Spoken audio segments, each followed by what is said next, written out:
The day after our wedding, my husband threw a dish rag in my face. The cooking and cleaning are your job now. Don't think you're getting a free ride in my mother's house. You need to pull your weight. I just smiled and nodded. Then I went to our room, quietly packed my suitcase, and left. That evening, when my husband and his family came home from work, they were stunned. When Leo threw the rag at me, greasy, lukewarm water trickled down my cheeks. Did you hear me? He stood with his hands on his hips, his spit practically hitting my forehead. You married a miller. You're not just going to sit around and eat for free. You have to be useful. The rag, which he'd just picked up from the kitchen stove, was caked with grease and food scraps.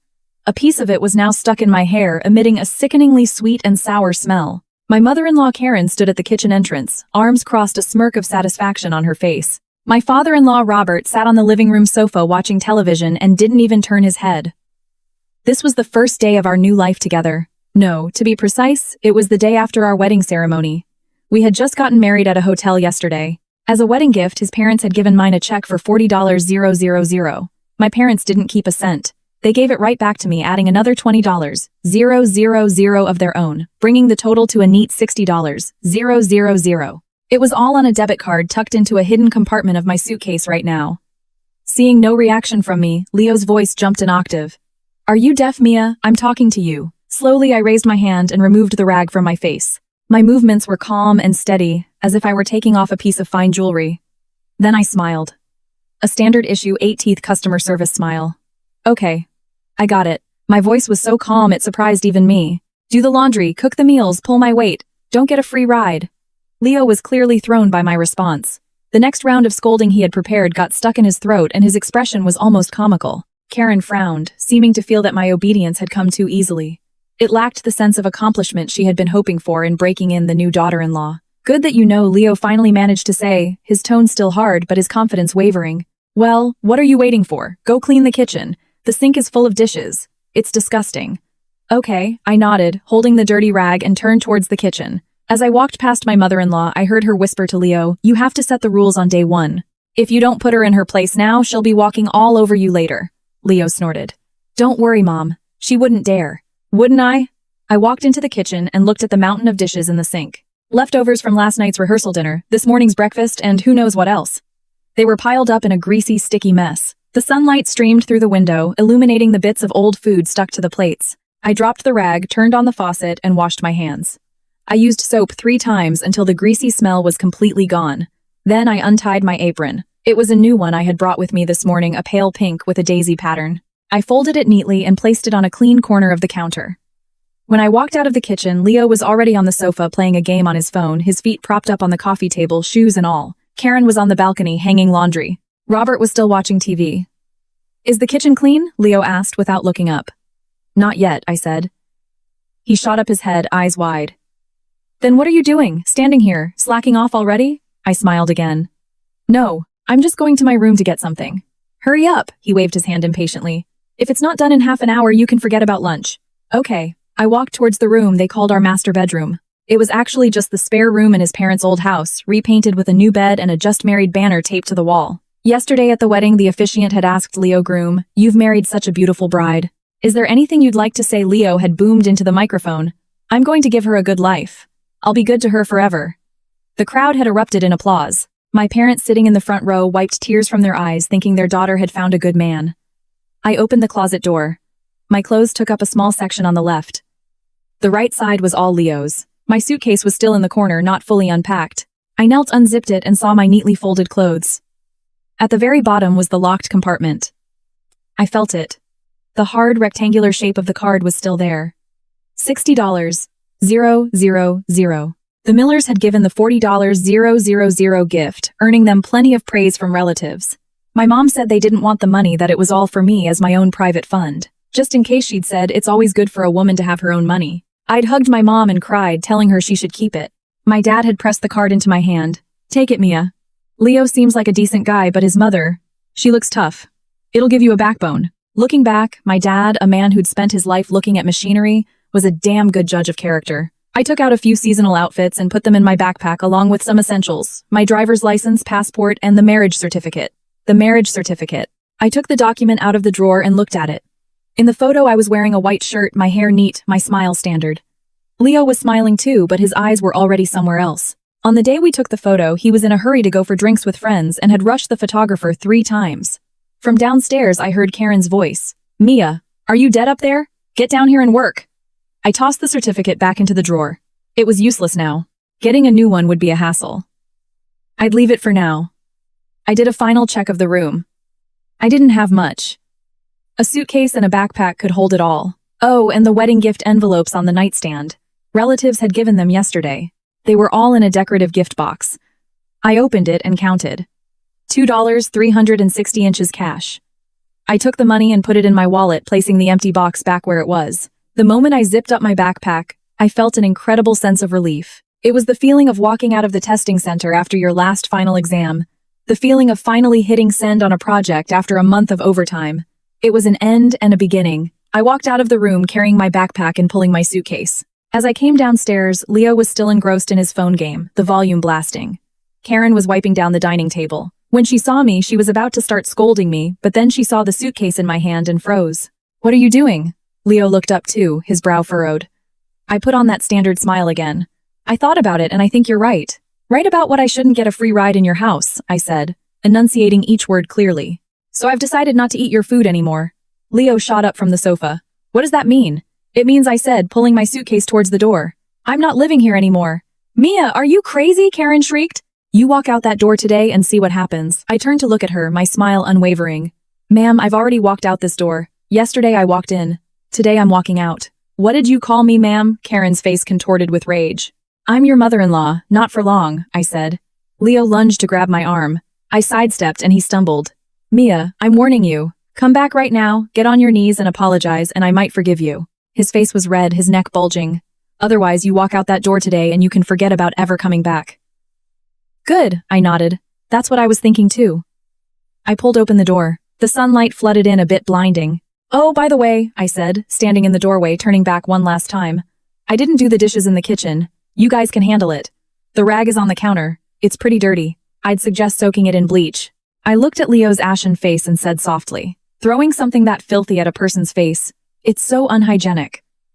The door closed behind me. I heard the sound of something smashing inside, Leo's furious roar and Karen's shrill screams. But the sounds were quickly trapped behind the door, growing more distant, more muffled. I walked through the neighborhood pulling my suitcase. A few elderly women sunning themselves on their porches looked over their eyes, curious. I smiled at them and they smiled back. As I walked out of the main gate of the subdivision, I took a deep breath. The air was free. My phone vibrated in my pocket. I took it out. It was Leo. I declined the call and blocked his number. Then came the barrage of texts. I didn't open them, just deleted the conversation. My phone buzzed again. This time it was my mom. I answered. Mia, honey, how are things at your in-laws'? Is Leo treating you well? Your mother-in-law isn't giving you a hard time, is she? My mother's voice was full of concern. I watched the endless stream of cars on the road and suddenly smiled, a real smile this time. Mom, I said I want to come home. What's wrong? Did something happen? My mother's voice immediately tensed. No, I shook my head even though she couldn't see. I just think our own home is better. Honey, what is it? Tell me the truth. I reached a bus stop and set my suitcase down. Mom, I'm getting a divorce. There was a 3-second silence on the other end. Then my mom said, Okay. Come home. I'll make you my lasagna. The one with 3 cheeses, your favorite. Tears suddenly streamed down my face. Not from sadness, but from a more complex emotion. It was like exhaling after holding your breath for a very long time. Like seeing the lights of home after walking a long, dark road. Mom, don't say anything. Just come home. My mom's voice was steady. Be safe on the way. We'll talk when you get here. It's not the end of the world. Dad and I are here. I hung up and the bus arrived. I lifted my suitcase, got on, paid my fare, and found a window seat. The bus started moving. The Millers subdivision grew smaller and smaller, finally disappearing around a corner. I took a wet wipe out of my backpack and scrubbed my face where the rag had touched it. I wiped and wiped until my skin was slightly red. Then, I took out my phone and opened the Zillow app. I'd need to find a short-term rental to tide me over. And a job. I used to be a graphic designer. I'd quit because Leo had said, after we get married, I'll support you. You just stay home and take care of me. Thinking back, the full version of that sentence was probably, after we get married, I'll support you. You just stay home and be our maid and take care of our entire family. The bus swayed. Sunlight shone through the window onto my hands. I looked down at my bare ring finger. The ring I had worn at the wedding, I had left it on the nightstand in the bedroom. It wasn't expensive, about $300. Leo had picked it out saying, "It's just a symbol, something simple is fine." At the time I was touched, thinking he was frugal and didn't waste money. Now I understood. He wasn't frugal, he just thought I was only worth something simple. But it didn't matter anymore. I leaned against the window and closed my eyes. Let them wash their own damn dishes. Let them throw their own damn rags. Let them have their own damn marriage. I had a new life to start. The bus rumbled for 5 stops before I got off downtown. Standing on the bustling street corner, I took another deep breath and pulled out my phone to dial a number. "Hey Jess, it's me." On the other end was my best friend, Jessica Chen. We'd been friends for 12 years since high school. She was probably at work. I could hear the clacking of a keyboard in the background. "Mia, why are you calling now? Shouldn't you be all lovey-dovey with Leo on your first day as a married woman?" Jess's voice was teasing. "I ran away from home," I said bluntly. The keyboard click stopped. "You what, I'm downtown? I just left his house. Can I crash with you for a few days? I'll move out as soon as I find a place. Send me your address. Now. Immediately." Jess's voice turned serious. "Don't move. I'll be there in 20 minutes. Don't you need to take time off work? Screw work. I've got more vacation days than I know what to do with. Send me your location." I hung up, sent her my location, and then dragged my suitcase to a nearby coffee shop. I ordered a latte and sat by the window. The warm coffee slowly brought me back to myself. My hands stopped shaking and my heart rate settled. My reflection stared back at me from the window pane. My hair was still a little damp from the rag incident this morning. I went to the restroom and redid my hair, pulling it back into a neat, clean ponytail. The person in the mirror had bright eyes. A little frighteningly bright. When I returned to my seat, my phone was buzzing nonstop. Besides dozens of missed calls from Leo, there were also calls from Karen, and a few unknown numbers, probably Miller family relatives. I blocked them all. My texts had also blown up. Leo's last message was, "Mia, you better get your ass back here, or I'll make your whole family regret it." I screenshotted it, then deleted the conversation. 20 minutes later, a white sedan pulled up in front of the coffee shop. Jess burst in, spotted me immediately, and strode over. "What happened?" she asked, sitting down across from me, looking me up and down. "Are you hurt? Did he hit you?" "He didn't hit me. But it was worse than that." I briefly explained what had happened that morning. As Jess listened, her face turned red with anger. "He threw a rag in your face, and told you to cook and clean and not be a freeloader. Who the hell does he think he is, some feudal lord buying a servant?" "Pretty much," I said, taking a sip of coffee. "So I left." "Good for you," Jess slapped the table, making the coffee cup jump. "That scumbag. You don't divorce a guy like that, you run." "Wait, you said you ran away. Are you planning to divorce him?" "Absolutely. I have to." "I support you," Jess said, grabbing my hand. "Come on, let's go to my place. You can stay as long as you want. No rent, and I'll even cook for you." My eyes welled up again. "Jess, stop. No sentimental stuff with me," Jess said, standing up and grabbing my suitcase. "My car's outside. By the way, have you told your parents I did? My mom told me to come home. I told her I'd stay with you for a few days, first to cool down before I go back." "Good idea. Lay low for a bit." "The Millers. They might go to your parents' house to cause trouble," Jess frowned. "You need to be prepared. People like that won't let you go easily." I nodded. I had already thought of that. In the car, Jess said, "By the way, that $60,000. You didn't leave it at the Millers, did you?" "It's with me. The card's in a hidden pocket in my suitcase." "Smart girl." Jess gave me a thumbs up. "Hold on to that money. Legally, a wedding gift is considered a premarital asset. Except in special circumstances, you usually don't have to return it in a divorce. But people like the Millers will definitely fight for it." "I know," I said, watching the scenery fly by. "That's why they're not getting a single penny." Jess lived in a nice apartment complex on the east side of town. It was a 2-bedroom, tastefully decorated. She was single and ran her own e-commerce business, so her hours were flexible, and she made a good living. "This is the guest room. The bedding is new. My mom stayed here last month and it was just washed," Jess said, helping me with my luggage. "Go take a shower, get some rest. What do you want for dinner? I can cook or we can order something." "Anything is fine. I'm not picky." "Jess, thank you." "Don't give me that," she waved her hand. "We're friends. When my parents were going through their divorce in high school, I lived at your house for a month. Your mom made me soup every day." "Did I ever say thank you?" I smiled. "That was different." "It's the same," Jess said, looking at me seriously. "Mia, remember this. What are friends for in times like these? They're meant to be bothered. If you don't bother me, I'll be mad at you." I nodded, my nose tingling, but I held back the tears. The hot water from the shower washed over me, and I felt the tense muscles in my body slowly relax. The greasy, humiliating feeling seemed to be washed away by the stream of water. When I came out in clean clothes, Jess had already ordered takeout, spicy crawfish barbecue and 2 cans of beer.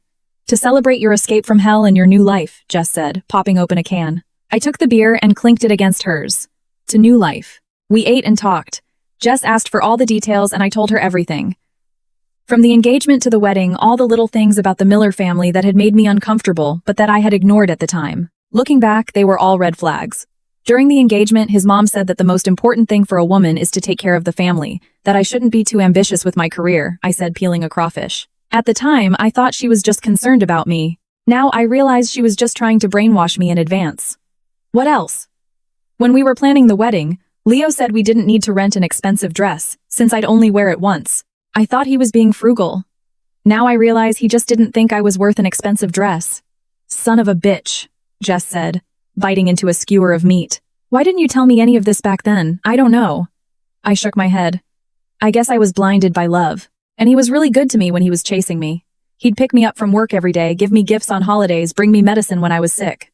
Who knew he'd turn into a completely different person after we got married? He didn't change. He just showed his true colors, Jess sneered. I've seen plenty of guys like him. They act like saints before the wedding and turn into tyrants after. They think once they've married you, you can't escape, so they drop the act. You're right. I took a big gulp of beer. So I ran. And I'm not going back. What's your plan for the divorce? Have you found a lawyer? Not yet. I want to take a couple of days to clear my head and figure things out. I know a good divorce lawyer. He specializes in marital cases, very experienced, Jess said, pulling out her phone. I'll send you his contact info. You can consult with him first. And remember, don't be soft. Fight for what you're entitled to. Just then, my phone rang again. This time it was my dad. Mia, where are you? My dad's voice was low but steady. I'm at Jess's. I'm safe. Good. My dad paused for a few seconds. Leo and his parents were here. They just left. My heart tightened. Did they cause trouble? They showed up shouting, demanding to see you. I told them you weren't here. They didn't believe me and tried to force their way in. I called the police. My dad said it matter-of-factly, but I could imagine the scene. I'm so sorry. Don't be silly, my dad interrupted. Your mom told me everything. You have to get this divorce. We may not be rich, but we won't let our daughter be bullied like this. The tears finally fell. Have you found a lawyer? My dad asked. Jess is helping me find one. Good. If you need money, just ask. The family will pay for the legal fees. Remember, we don't start trouble, but we're not afraid of it either. If the Millers want to fight, we'll give them one. Dad, I choked, unable to speak. Don't cry, my dad's voice cracked too. Honey, it's our fault for not vetting him properly. We let you get hurt. From now on, when you're looking for a partner, we'll be more careful. There's no rush. Even if you never get married, Mom and Dad can support you. After hanging up, I buried my face in my hands and cried. Jess didn't try to console me, just gently patted my back. When I was done crying, I wiped my tears and looked up. Jess, send me that lawyer's contact info. I'm adding him now. Okay. I added the lawyer, Mr. Chen, and briefly explained my situation. He replied quickly. Miss Collins, in your situation with a serious conflict occurring on the first day of marriage, you can claim irreconcilable differences. I suggest you start by living separately and preserving all relevant evidence. If the other party engages in threats or harassment, report it to the police immediately and keep a record. Do I have to return the wedding gift? I asked. Generally, no. Unless your marriage was extremely short and you did not live together. But even then, it depends on the specific circumstances. The money your parents gave you is your premarital personal property and is not subject to division at all. I felt a little more at ease. Also, please be careful. Families like this can sometimes become aggressive. I advise you not to go out alone in the near future and to keep your whereabouts confidential. Thank you, Mr. Chen. You're welcome. If you decide to formally initiate divorce proceedings, we can schedule a meeting. Okay. After the consultation, I looked at the time. 3:30 p.m. My phone vibrated again. It was Leo calling from a different number. I answered but didn't say anything. Mia, you finally answered your phone. Leo's voice was furious. Where the hell are you? Get your ass back here right now. Leo, I said calmly, let's get a divorce. There was a 3-second silence on the other end, then an explosion. Divorce? What the hell are you talking about? We just got married yesterday. So I retorted. We got married yesterday, so we can't get a divorce today. Are you seeing someone else? Did you already find someone new? Is that why you're doing this to me? Leo's voice was full of suspicion and rage. I laughed. Leo, when you were throwing a rag in my face, did you ever stop to think if I was seeing someone else? I was doing that for your own good? To teach you the rules? Well, I'm doing this for your own good. To teach you how to be a decent human being, I said coldly. My lawyer will prepare the divorce agreement. You just need to sign it. As for the money, we'll follow the law. Whatever needs to be returned will be. But if you think you're getting it all back, you're dreaming. Mia, don't push it. I'm telling you, if you come back and apologize now, I can still forgive you. Otherwise, I'll ruin your reputation. I'll make sure you and your whole family can't show your faces in this town again. Oh really, I'll be waiting, I said. By the way, just a reminder. I recorded everything you just said. Threats and intimidation are evidence. You want to ruin my reputation, I can have you locked up for a few days. You... Leo was probably shocked that I had recorded him and was speechless. Anything else? If not, I'm hanging up. Mia? I hung up and blocked the number. Awesome. Jess gave me a thumbs up. That's how you handle it. People like him are bullies. They only back down when you stand up to them. I hope so, I exhaled. My palms were sweaty. I had been putting on a brave face, but I was scared. But I knew I couldn't back down. Not an inch. What's next? Jess asked. I'll stay here for a few days, find an apartment, and then look for a job. I still have some savings plus the $60,000, so I'll be fine for a while. Once I'm settled, I'll officially start the divorce process. Don't rush with the job. My company is actually looking for a designer. You can come help me. I'll pay you market rate, Jess said. And take your time finding an apartment. Safety first. Jess, I don't know how to thank you. You can treat me to a fancy dinner after all this is over, Jess smiled. Now let's focus on the immediate problem. Leo won't give up this easily. We need to figure out how to handle him. As we were talking, the doorbell rang. Jess and I exchanged a look. She went to the door and looked through the peephole. Then she shook her head at me and mouthed, "Don't know her." A woman's voice came from outside. "Excuse me, is Mia Collins here? I'm Leo Miller's cousin. I need to talk to her." Jess and I both paled. "How did they find me here?" the voice continued. "Mia, I know you're in there. Open the door. Let's talk." Jess looked at me, her eyes asking what to do. I shook my head, signaling her not to open the door. "Mia, stop hiding. We need to resolve this." "You can't hide forever." The woman's voice grew louder. "I'm Leo's cousin Brenda. We met at the wedding yesterday. Open the door, let's talk this out calmly." I took a deep breath and walked to the door but didn't open it. "Brenda, if you have something to say, you can say it from there. It's not convenient for me to open the door right now." "What's not convenient? I'm your cousin-in-law, not a stranger." Brenda's tone was laced with annoyance. "You're being so childish. Running away on the second day of your marriage. What will people think? Leo and his parents are worried sick." "Worried sick?"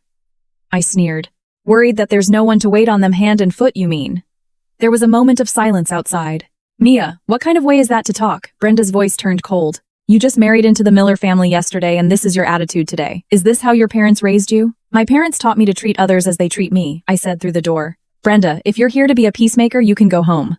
I'm getting this divorce." "Divorce? You think you can just get a divorce whenever you want?" Brenda was clearly provoked. "Do you have any idea how a divorce affects a woman's reputation? Who's going to want a divorced woman? Leo is a good catch. He has a house, a good job. You're lucky to have married him. Don't be ungrateful."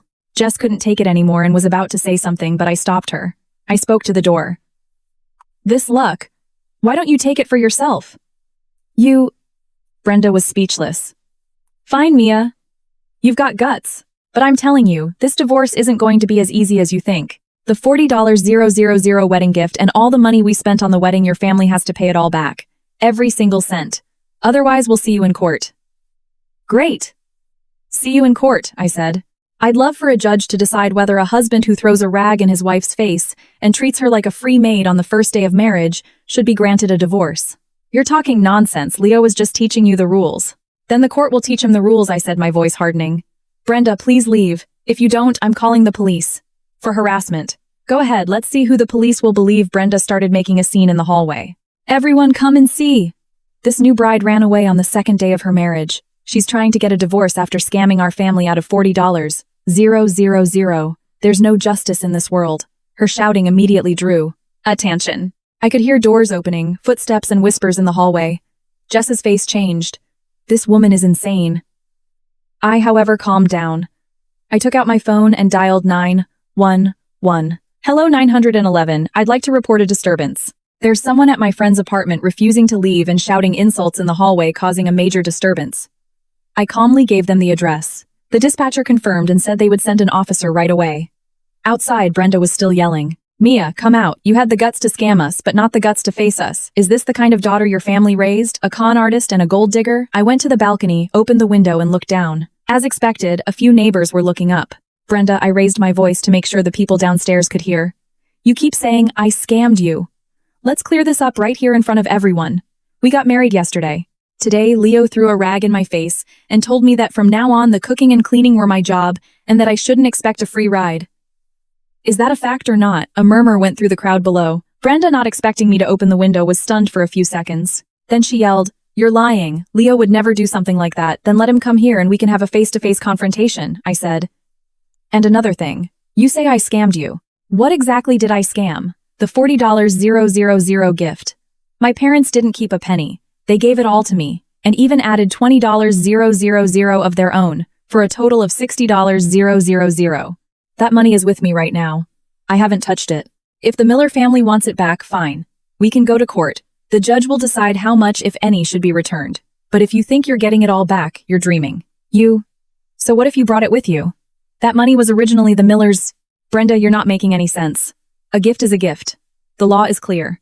Except in special circumstances, it doesn't have to be returned in a divorce. And what's more, I was treated like this on the first day of my marriage. I should be asking for compensation for emotional distress. And you want it all back. The chatter downstairs grew louder.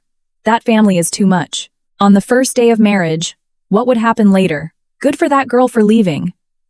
Brenda's face turned red. She pointed at me on the balcony. Mia, don't you twist the facts. Everyone saw how good Leo was to you. You're the one who doesn't appreciate it. His idea of being good to me is to make me a maid on the first day of our marriage. I laughed. Well, that's a kind of good I can't afford. Brenda, if you think it's so great, why don't you introduce your own daughter to Leo? Keep it in the family.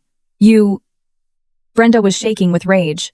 Just then, the sound of a siren grew closer. 2 police cars pulled up downstairs. The police came up quickly. The officer in charge was a middle-aged man in his 40s with a serious expression. What's going on? Who called the police? I did, I said. She's been causing a disturbance at my door, refusing to leave and shouting insults, disturbing the peace, Jess added. The officer looked at Brenda. And you are? I'm her cousin-in-law. I came to talk to her, Brenda said, her confidence waning in the presence of the police, but she still tried to sound tough. Talk. Does talking require all this shouting? The officer frowned.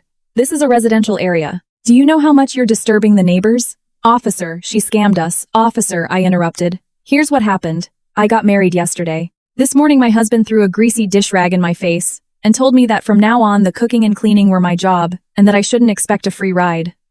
I couldn't take it, so I moved out. This woman Brenda is Leo's cousin. She came here to try and get me to go back. When I refused, she started making a scene. The officer looked at me, then at Brenda. Is what she said true? She's lying. Leo was just teaching her the rules. Teaching her the rules by throwing a rag in her face. The officer's face darkened. Ma'am, I don't care what kind of rules you have in your family, but getting physical, even just throwing something, is not okay. And as for your accusation of a scam, do you have any evidence she took $40,000 from our family? A wedding gift is a gift. Do you have a record of the transaction? A receipt, the officer asked professionally. Brenda was stunned. If not, then I suggest you take this to civil court. But causing a disturbance here, disrupting public order, is against the law, and we can charge you for it, the officer said sternly. Now, please leave immediately. If you cause any more trouble, we'll take you down to the station. Brenda's face turned from red to white. Finally, she relented. Fine, I'll go. And one more thing, the officer added. Do not harass this young woman again. If there are any more incidents like this, we will take serious action. Brenda shot me a dirty look and went downstairs. The officer then looked at me. Miss, are you okay? I'm fine. Thank you, officer. Domestic disputes. I suggest you try to communicate. If you really can't work it out, you can get a divorce by agreement or file for one in court. But don't let things escalate. And be safe. I understand. Thank you. The police left. The neighbors who had gathered to watch also dispersed. Jess closed the door and let out a long breath. My God, that cousin of yours is a piece of work. But you were amazing. So calm, and you even knew to call the police. I was pushed to it, I said, leaning against the door, my legs feeling a little weak. If she had come to talk nicely, I would have reasoned with her. But she came in screaming, so she can't blame me for not being polite. You did great, Jess said, patting me on the back. But how did she find me here? I never told anyone from Leo's family where I live. I thought for a moment. Yesterday at the wedding, you posted a picture of us on Instagram, didn't you? Did you have your location tagged? Jess slapped her forehead. Oh my God. I did. I posted a picture of us and the location was tagged at the coffee shop near my apartment. So she must have found you based on that. It's okay if she knows, I said. I wasn't planning on hiding forever anyway. I have to face the divorce sooner or later. So, what's the plan now? Do you think she'll come back with Leo and the rest of them? Probably, I said, walking to the window and looking down. So I can't stay here long term. Jess, I'm going to start looking for an apartment tomorrow. What's the rush? If they come back, we'll just call the police again. I can't keep calling the police, I shook my head. And you have to work. I can't keep disrupting your life. I'll find a short-term rental, get settled, find a job, and then officially start the divorce proceedings. Jess wanted to argue, but seeing my determination, she relented. Okay, but be careful when you're looking. Don't get a place that's too isolated. And I'm going with you to check them out. Okay. That night, Jess and I looked at rental listings online. My requirements were simple, convenient location, good security with a locked entrance, and I was willing to pay a little more for safety. We found a few places, wrote down the contact information, and planned to check them out the next day. Before bed, I received a text from an unknown number. Mia, what happened today with Brenda was wrong. I apologize on her behalf. But divorce is a serious matter. Can we meet and talk, please, Leo? I looked at the text and laughed. The classic carrot and stick approach. First, he sends his cousin to cause a scene, and when that doesn't work, he tries to play the good guy. I replied, we can talk. Bring your lawyer. I'll set the time and place. And tell your relatives to stop harassing me and my friends. Otherwise, next time I won't just be calling the police. I sent the text and blocked the number. Jess peeked over my shoulder. Who was that Leo playing the nice guy wanting to meet? What did you say? I told him to bring his lawyer, and that I'd set the time and place. Smart. That's how you do it. Jess gave me a thumbs up. But are you really going to meet him? Aren't you afraid he'll get violent? Not in a public place with lots of people, I said. And I'll bring backup. Who? I'll come with you. Not just you, I smiled. Mr. Chen, the lawyer. And I might need a male friend to keep things in check. A male friend. Jess's eyes lit up. Who? You're seeing someone. Get your mind out of the gutter, I rolled my eyes. My brother, Mark. He's a high school football coach. All muscle. With him there, Leo wouldn't dare try anything. Solid plan, Jess nodded. So when are you meeting him? After I've settled in and found a job, I said. If I meet him now, he'll think I'm desperate and try to lowball me. When he sees that I'm stable and doing fine on my own, he'll know I'm not playing around. Good point, Jess yawned. Well, let's get some sleep. We have a lot of apartment hunting to do tomorrow. I turned off the light and lay in the unfamiliar bed, but I couldn't sleep. The day's events replayed in my mind: Leo's arrogant face as he threw the rag, Karen's cold smirk from the kitchen doorway, Brenda's screaming face outside the door, the police officer's serious expression, the neighbor's whispers, and my dad's steady voice on the phone. It was all like a movie. I thought I would cry, be scared, or have regrets. But I didn't. All I felt was a cold calm and a near brutal clarity. This man, this family, this marriage. I was done with it. The $40,000 gift. I could return some of it, maybe even all of it, but only if I got a clean, quick divorce and a sincere apology. If the Millers thought I would just take it, that I would compromise, they were wrong. I, Mia Collins, had never been a pushover. Not before, not now, and certainly not ever. The moonlight peeked through a crack in the curtains, casting a faint sliver of light on the floor. I closed my eyes. Tomorrow would be a new day. I wondered what it was like at the Millers' house right now. I imagined them coming home from work, seeing the empty house, no dinner cooked, no laundry done, no one to wait on them. What would their expressions be? Anger, frustration, regret? Whatever it was, it had nothing to do with me anymore. From now on, I was in charge of my own life. When the Miller family opened their front door, it was 6:30 p.m.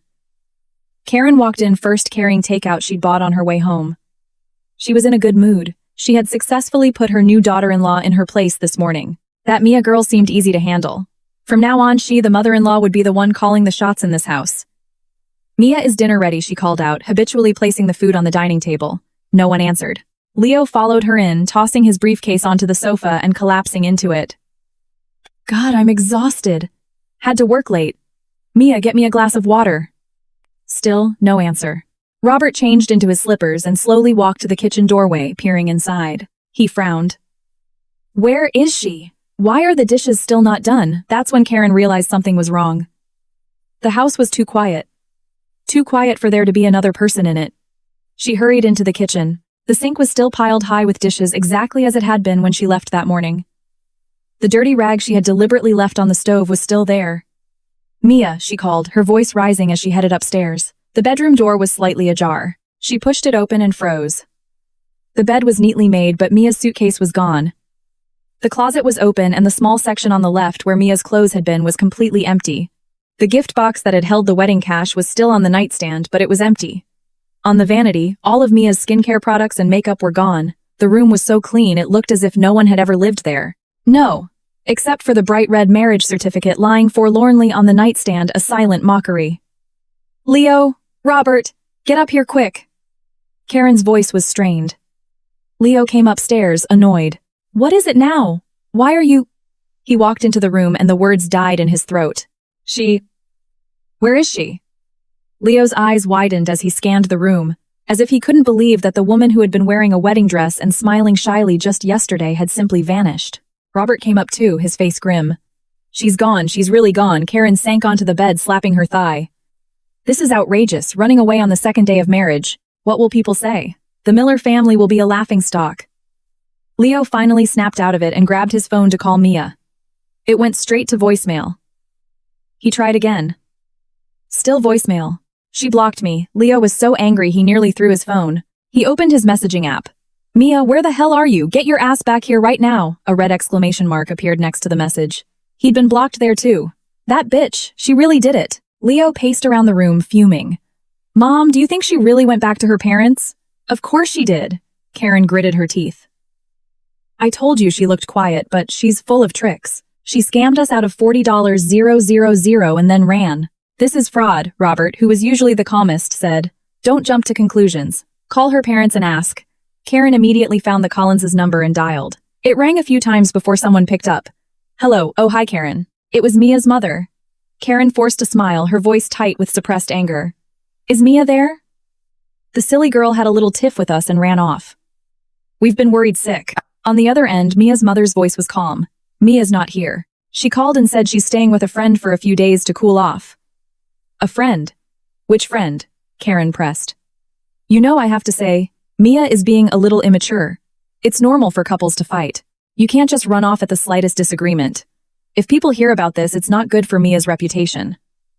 Her reputation, Mia's mother cut her off. Karen, I was just about to ask you. What's this about Leo throwing a rag in my daughter's face? Karen's heart skipped a beat, but she didn't back down. Oh, that. He was just joking with her. She's so sensitive, taking it seriously. Joking, Mia's mother's voice turned cold. Throwing a greasy rag in her face is a joke, Karen. We're both mothers. Put yourself in my shoes. If someone threw a rag in your daughter's face, would you think it was a joke? Karen was speechless. Mia told me. She wants a divorce. If you agree, we can do this amicably. If not, we'll see you in court, Mia's mother said decisively. As for the money, the law will decide how much, if any, needs to be returned. But the $20,000 we added, you won't see a penny of it. This is fraud. You're con artists, Karen shrieked. Fraud, Mia's mother laughed. Karen, they just got married yesterday and it's already come to this. Who's conning whom? I think we both know the answer. I've said my piece. You can think it over. And stop harassing Mia. Otherwise, we'll call the police. The line went dead. Karen stood there holding the phone, stunned. What did she say? Leo asked anxiously. She said, Mia wants a divorce, Karen said, trembling with rage. And she said the money will be decided by the law and we won't get the extra $20,000 back. This is insane. They've gone too far. Leo punched the wall. Fine, a divorce. Who's afraid? But that money has to be returned in full, not a penny less. Yes, all of it, and the money we spent on the wedding, the venue, the caterer. It was almost $15,000. They have to pay for that too. Karen chimed in. Robert, who had been silent, finally spoke. In full. It's not that simple. If Mia insists that Leo was abusive, we might not win this in court. Abusive? Who was abusive? He just threw a rag, Karen said dismissively. A rag is still an object. Throwing it in her face is still assault, Robert glared at her. I told you this morning not to push her too far. Now look what you've done. She's gone. What are you going to do now? I was just doing it for the family, Karen said, feeling wronged. If we don't set the rules now, will she ever listen to us later? Well, she's gone now. Who are you going to set rules for? Robert snorted. Figure out a way to get her back. If this ends in a divorce, we're the ones who will be humiliated. The three of them sat in the empty living room, none of them in the mood to eat. The takeout on the table grew cold, just like their moods. Finally, Leo broke the silence. I'll have Brenda go find her. Brenda knows that friend of Mia's, she should be able to find her. Yes, Brenda, Karen latched onto the idea like a lifeline. Brenda is tough. She'll definitely be able to bring that girl back. And so the scene from the afternoon unfolded. But Brenda came back, defeated, crying as soon as she walked in the door. Uncle Auntie, that Mia is too much. She called the police. The police kicked me out and said they'd arrest me if I went back. What? Karen was dumbfounded. And she yelled from the balcony in front of all the neighbors that Leo threw a rag at her, that our family treated her like a free maid, Brenda added, embellishing the story. Now the whole neighborhood knows. Who knows what they're saying about us behind our backs? Leo's face was ashen. Robert took a long drag from his cigarette. I told you that girl wasn't as simple as she looked. So what do we do now? Karen panicked. We can't really let her get a divorce, can we? What about the $40,000? We'll get a divorce. Leo gritted his teeth. But we can't let her get away with this. The money has to be returned in full, not a penny less. And we have to ruin her reputation. Let's see who will want her after this. Yes, we can't let her off easy, Brenda agreed. I know a few people who run local blogs. We can write about this, say she's a con artist, a gold digger. Let's see how she can live in this town after that. Robert looked at them, not saying a word, but his eyes were dark. At 8 p.m., Leo used a new number to send Mia that seemingly conciliatory text. He wanted to lure her out, talk to her in person. Women were easy, just a little sweet talking would do the trick. But Mia's reply was as hard as a rock. We can talk. Bring your lawyer. I'll set the time and place. And she even warned him not to harass her again. Leo was so angry he nearly smashed his phone. She's got some nerve, he cursed. What did she say? Karen asked. Leo tossed her the phone. After reading it, Karen was furious too. That girl is determined. Determined or not, we have to make her change her mind, Leo said, his eyes glinting. Otherwise, where will I put my face? We just got married yesterday, and my bride runs away today. What am I going to tell my colleagues, my friends? So, what do we do? Leo paced around the room, then stopped abruptly. She wants to talk. Fine, we'll talk. But on our terms. What terms? She has to return the money in full, apologize, and then come back and be a proper wife, Leo said. Otherwise, she'll see what I can do. Will she agree? If she doesn't, Leo sneered. I have my ways of making her agree. He opened his phone, found a number, and dialed. Hey Mike, it's me. I need you to find someone for me. Mia Collins. My wife. The one from the wedding yesterday. She ran off. I need to know where she is. And keep an eye on her parents' house, her best friend's place. Money is not an issue. Okay, wait for my call. After hanging up, a smug smile appeared on Leo's face. Mia, you think you can just run away and be done with it? This town is small. Where can you hide? When I find you, you'll be sorry. And in the Miller's kitchen, the sink was still full of dishes. The greasy rag was still on the stove. No one had washed them, no one had cleaned up. The house, which had lost its mistress on the first day of the marriage, felt especially cold and desolate. Karen looked at the dishes and suddenly felt that asking Mia to wash them this morning might not have been such a smart idea. At least then there was someone to do the dishes. Now, she rolled up her sleeves and reluctantly walked towards the kitchen. Mom, what are you doing? Leo asked. Washing the dishes. What else are we going to let them rot here? Karen said irritably. Leo frowned. Wait for Mia to come back and do them. What if she doesn't come back? Karen retorted. Leo was stumped. He hadn't thought about that. Or rather, he didn't want to. How could Mia not come back? Where could a divorced woman go? Who would want her? She would have to come back and beg him sooner or later. Yes, she would definitely come back. Leo told himself this and felt a little better. But looking at the empty living room and his mother's clumsy attempts to wash the dishes in the kitchen, a sense of unease still crept into his heart. And at that moment, I was fast asleep in Jess's guest room. In my dreams, there was no Leo, no dish rag, no drama. Just a clean, bright sun and a long open road where I could run freely. The next morning, Jess and I went apartment hunting. Before we left, I changed into a simple white t-shirt and jeans, my hair in a high ponytail, no makeup. The person in the mirror had bright eyes and looked well-rested, showing no signs of yesterday's ordeal. Wow, you bounced back fast, Jess said, looking me up and down. Can't stay down forever, I said, grabbing my backpack. Let's go. The sooner I find a place, the sooner I can get settled. We looked at 3 apartments. The first was too old, the second was a walk-up, but the third was perfect. A 1-bedroom newly renovated in a secure building close to the L train. The rent was a little high, $1,500 a month. This is it, I told the realtor. I'll take it. First, last, and security deposit. The realtor, a young woman, was very efficient. Great. I'll contact the owner. We can sign the lease this afternoon. As we left the building, Jess asked, Are you sure? You don't want to look at any others? No, this is it, I said. Safety first. It's worth the extra money. Besides, I won't be here for long. After the divorce is finalized, I might move back in with my parents or maybe even move to a different city. Jess nodded. So when are you moving in? As soon as I sign the lease this afternoon. I can't stay at your place anymore. If Brenda could find me, Leo can too. I don't want to drag you into this. Don't be silly, Jess rolled her eyes. But you're right, moving out is probably safer. Call me if you need any help. We had lunch, then went back to Jess's to pack my things. I didn't have much, just a suitcase and a backpack. Jess insisted on driving me to my new place. Signing the lease, getting the keys, moving in. The whole process took only 2 hours. The new apartment was clean, fully furnished, and move-in ready. I unpacked my suitcase, hung my clothes in the closet, arranged my toiletries in the bathroom, and then sat on the bed looking at this small space that was all mine. I felt a sense of peace. There was no Leo here, no Karen, no suffocating rules, just me. My phone rang. It was my brother Mark. "Hey bro." "Mia, where are you?" Mark's voice was urgent. "I just heard what happened. That bastard, Leo, dared to throw a rag at you." "How did you know?" "How could I not?" Leo's mom has been crying to every relative who will listen, saying, "You're a con artist who ran off with their money on the second day of marriage." "A few aunts already called me to ask," Mark said, fuming. "I told them it was bullshit. My sister is not that kind of person. They must have bullied you." I felt a warmth spread through my chest. "Mark, don't worry about what they say.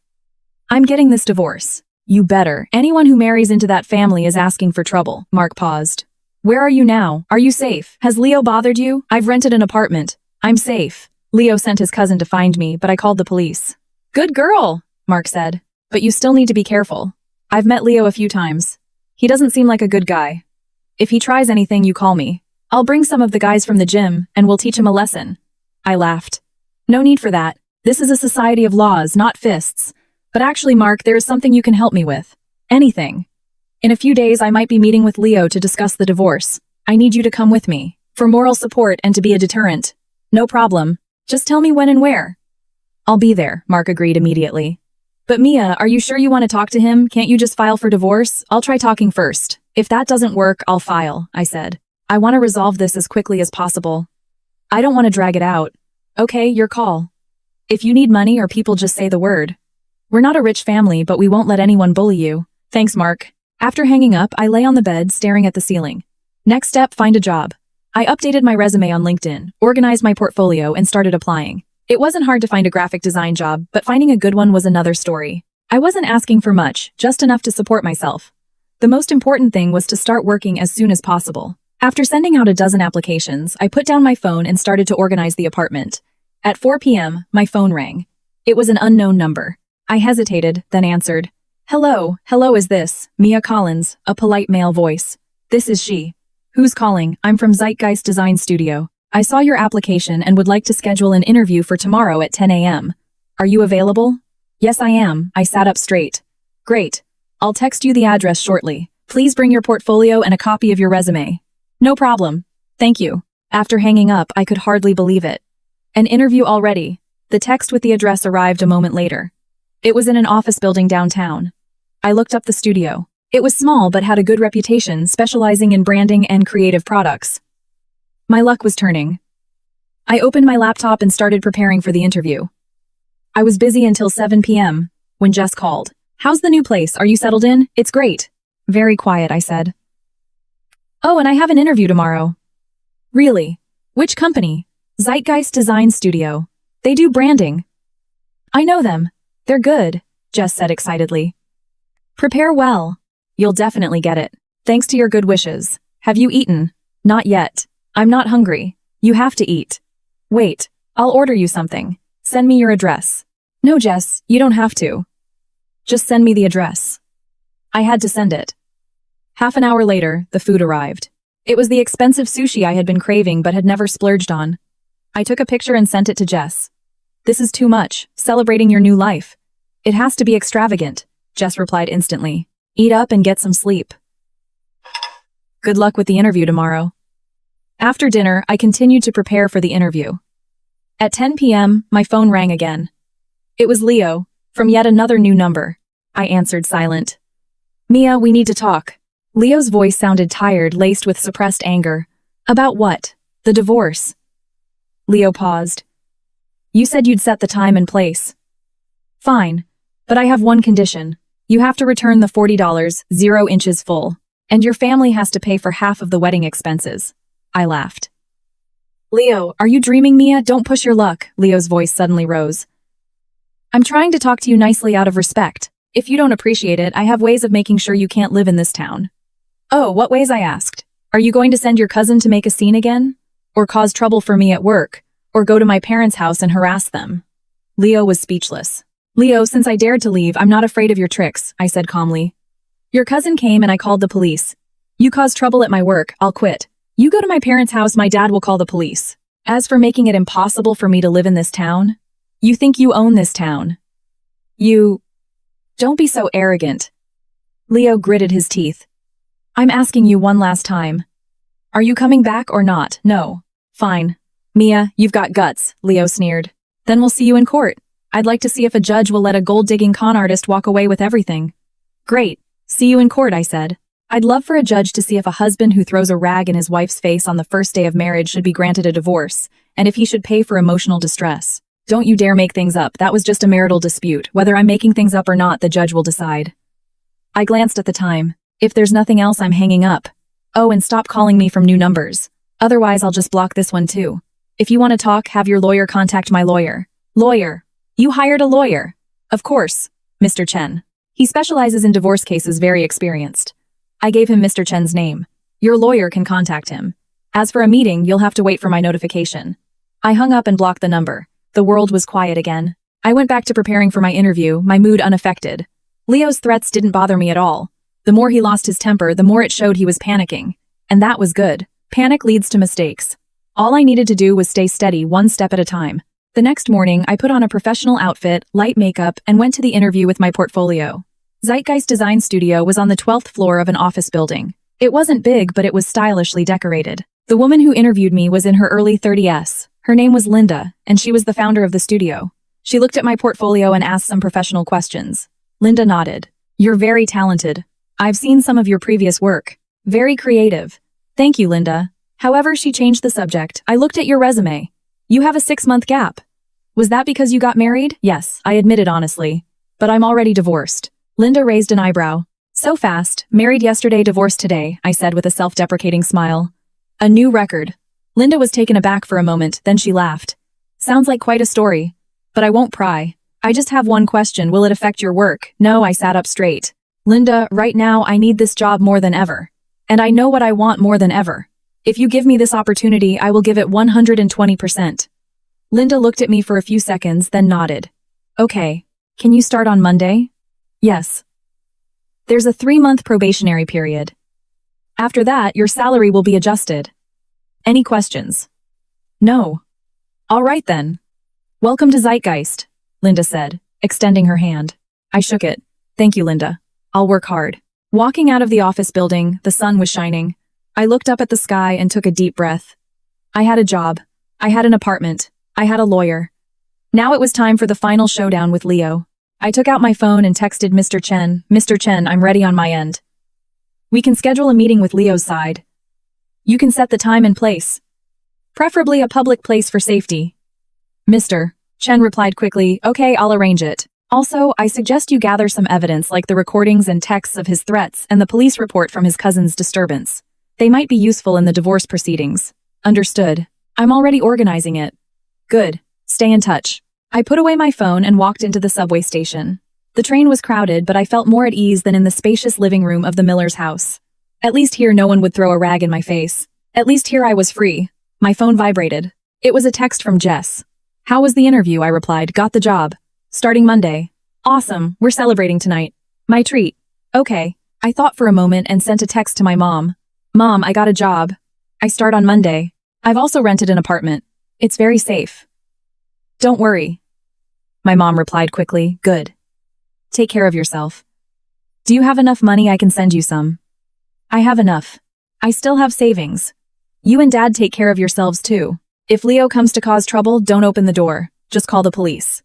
I know. Your dad installed a security camera by the door. If he comes, we'll have it on video.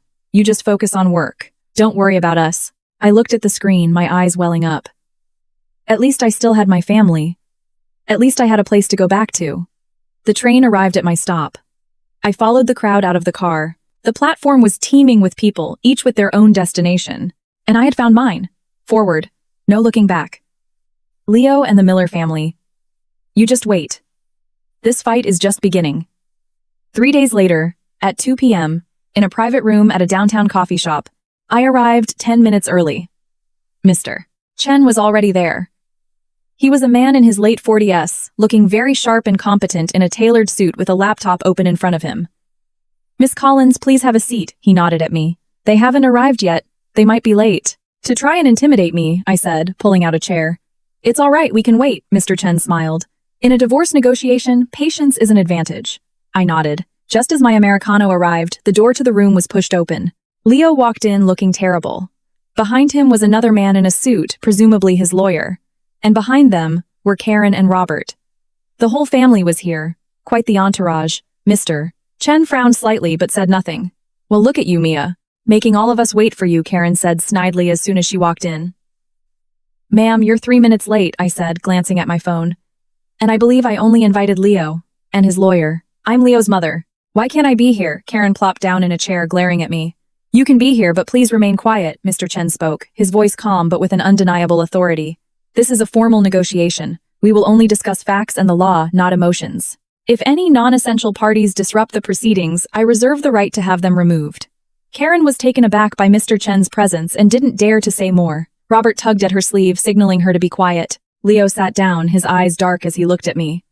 Mia, do you really have to take it this far? I'm not the one who took it this far. You are. I met his gaze. Leo, on the first day of our marriage, you threw a rag in my face and told me I was a free maid.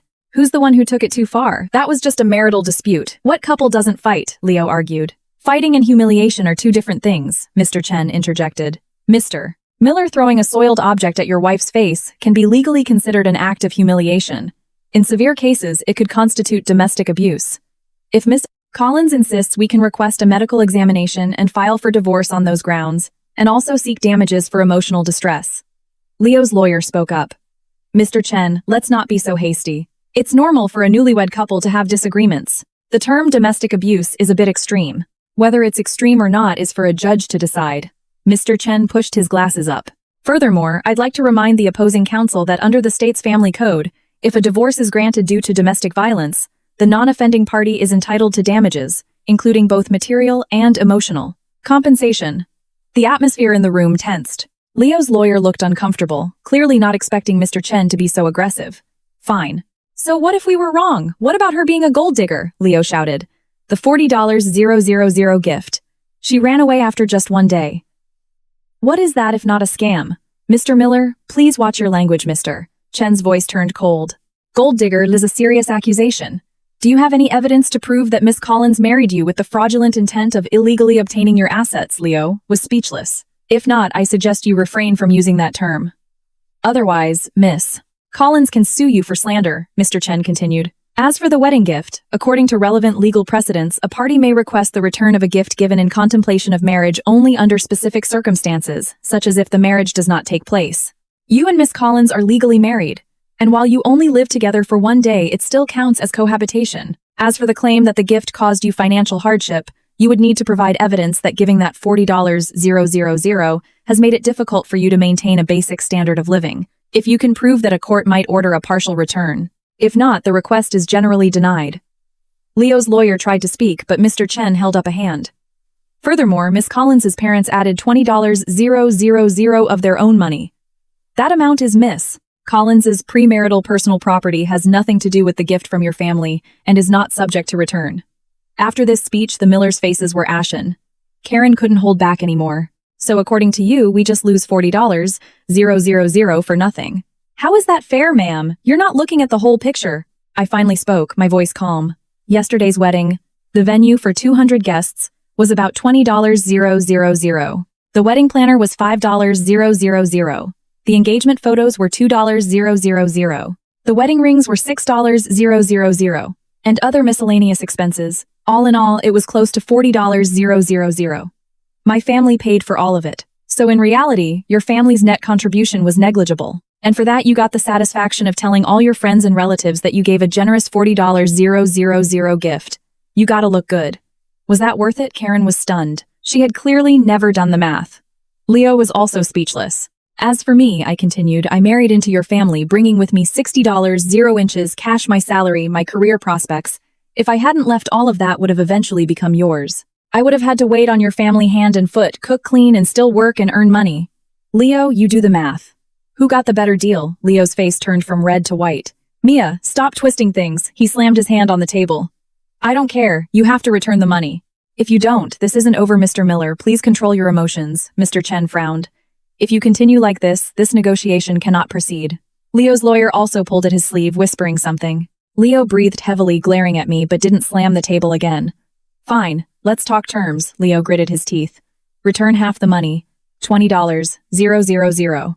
We won't ask your family to pay for the wedding expenses. And you come back, and we can start over. We'll forget about what happened. I laughed. Leo, do you really think I would ever go back? Then what do you want? A divorce, I said the word. I can return a portion of the money. But not $20, 000. I'll give you $10, 000. That's what your family was actually out of pocket for. I'll return it. The wedding expenses were paid by my family, so you don't have to worry about that. As for the money from my parents, that's my personal property. You won't get a penny. $10, 000? Are you kidding me? Karen shrieked. Ma'am, $10, 000 is more than generous, I looked at her. Legally, I don't have to return anything. I'm offering $10, 000 as a gesture of goodwill so we can part ways amicably. If you don't want it, we can go to court. Then the judge will decide. You might not even get $10, 000. Who are you trying to scare? Leo stood up and pointed at me. Mia, I'm telling you I don't want your $10, 000. I want the full amount. $40, 000. Not a penny less. Otherwise I'll make your life in this town a living hell.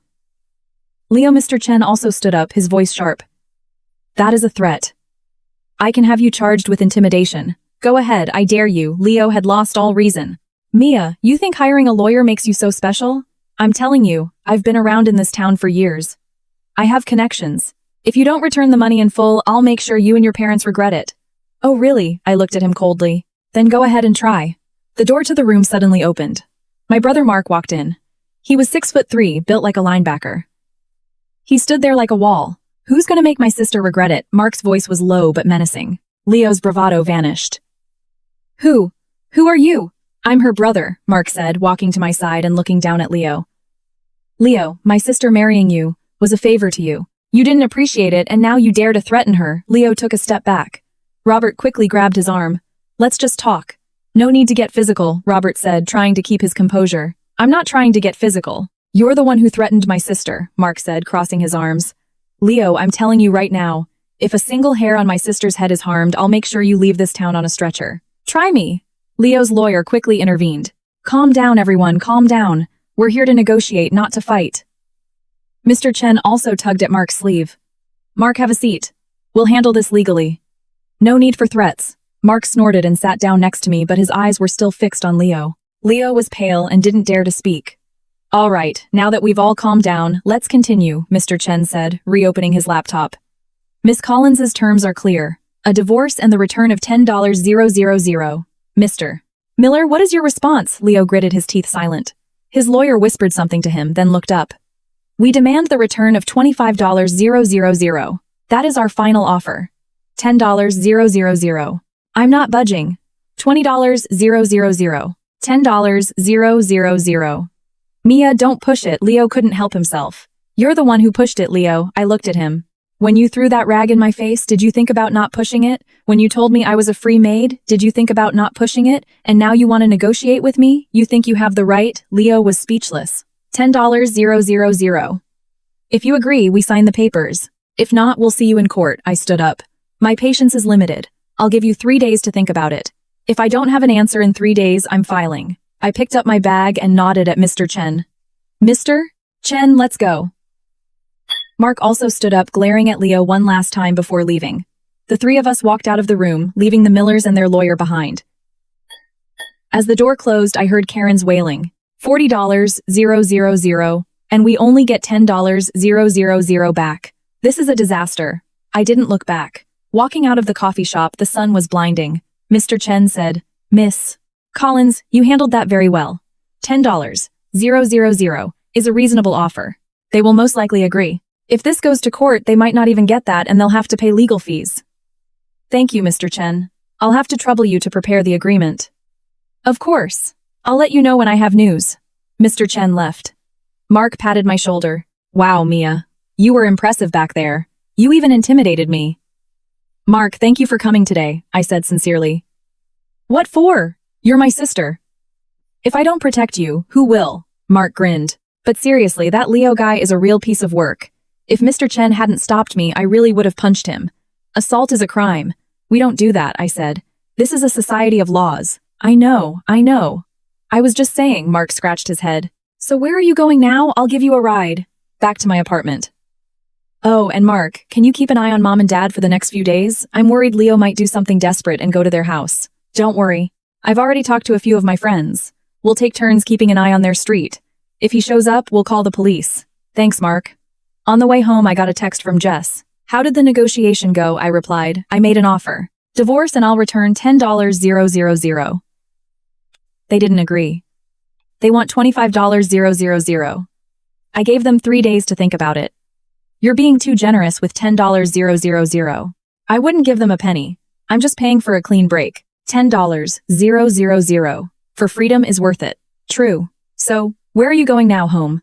It's the weekend tomorrow. I'll organize my apartment and then start work on Monday. Okay, call me if you need anything. If Leo tries to harass you, call the police immediately, then call me. Okay. I put down my phone and looked at the scenery flying by. The negotiation was over, but I knew this wasn't the end. A guy like Leo wouldn't give up so easily. He wouldn't be happy with just $10,000. But that was fine. I was ready for whatever he threw at me. This time I wouldn't back down. I thought Leo would at least lay low for 3 days. I was wrong. He made his move the very next day. Sunday morning, I was woken up by my phone buzzing.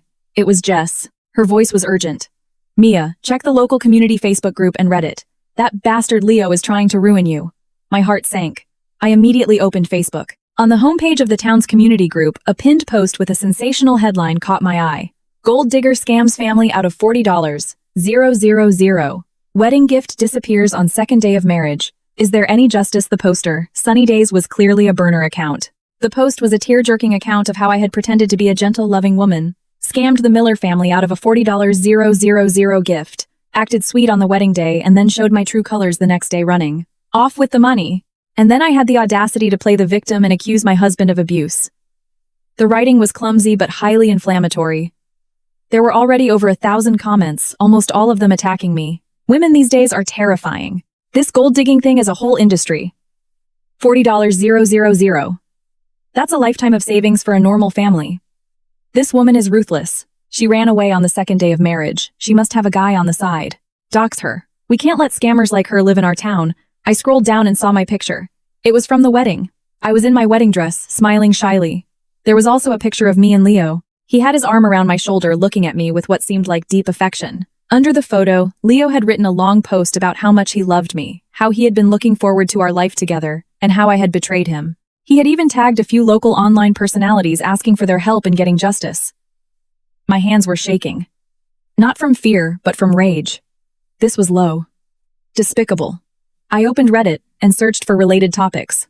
As expected, a few posts on the local subreddit had shared the story with hashtags like #golddigger and #marriagefraud. The comments there were even worse, full of vile language. Mia, are you okay? Jess asked, concerned. I'm fine, I took a deep breath. This is what I expected. When a guy like Leo can't win with force, he resorts to dirty tricks. So, what do we do now? The post is getting a lot of traction. People are trying to dox you. Your name, where you work, even your parents' address have been posted. Let them, I said, my voice calm. Jess, I need you to do me a favor. Anything. Get a copy of the police report from the other day.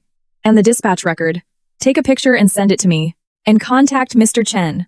Ask him if he can send a cease and desist letter. Okay, I'm on it, Jess paused. But Mia, a police report might not be enough.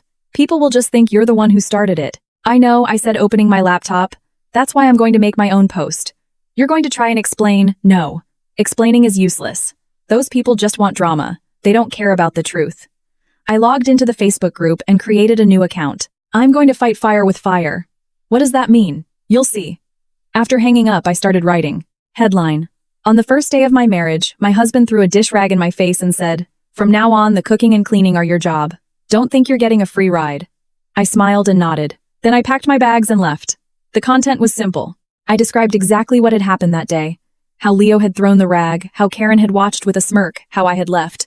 No drama, no exaggeration, just a calm recounting of the facts. Then I attached a few photos. The first was a selfie I had taken at the gate of their subdivision on the day I left.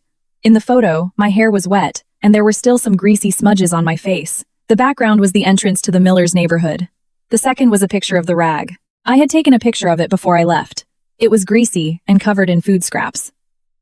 The third was the police report, which clearly stated the reason for the call: domestic dispute, verbal abuse. The fourth was a picture of Mr. Chen's business card and a partial screenshot of our conversation proving that I had hired a lawyer to handle the divorce. Finally, I wrote, "I don't know what a gold digger is. All I know is that a woman should not be treated like this on the first day of her marriage." The $40,000 gift, my parents didn't keep a penny. They gave it all to me and even added $20,000 of their own, for a total of $60,000. That money is with me now. If Mr. Miller believes this money should be returned, we can resolve it through legal channels. But I believe some things are more important than money. Like dignity.